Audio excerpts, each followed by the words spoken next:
A conselleira de Medio Ambiente e Cambio Climático, Ángeles Vázquez, salientou hoxe a importancia de avanzar, como está a facer a Xunta, no traballo para crear refuxios climáticos nos concellos, despois de que o pasado mes de xuño fose o máis cálido da serie histórica. Galicia convértese nunha das primeiras comunidades autónomas que con unha metodoloxía baseada tamén na intelixencia artificial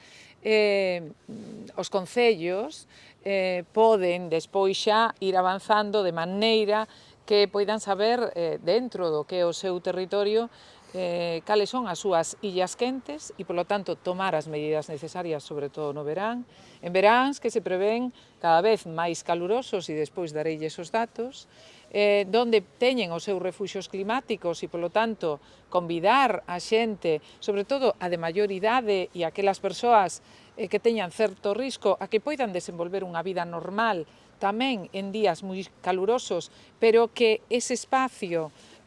gracias a que hai humidade, gracias a que temos sombra, pois facilítalles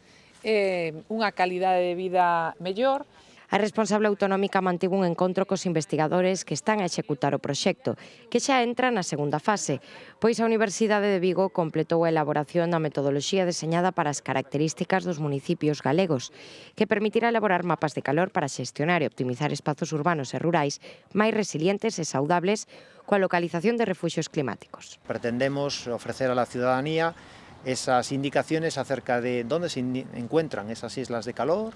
dónde se pueden potencialmente refugiar ante fenómenos meteorológicos adversos y sobre todo teniendo en cuenta la preservación y el impacto lo más bajo posible sobre la flora y fauna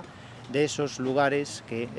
hemos identificado como potenciales refugios climáticos. Os últimos datos climáticos de Galicia amosan a necesidade de desenvolver actuacións como esta. O avance do último informe climatolóxico elaborado por Meteo Galicia indica que a comunidade rexistrou o mes de xuño máis cálido da serie histórica.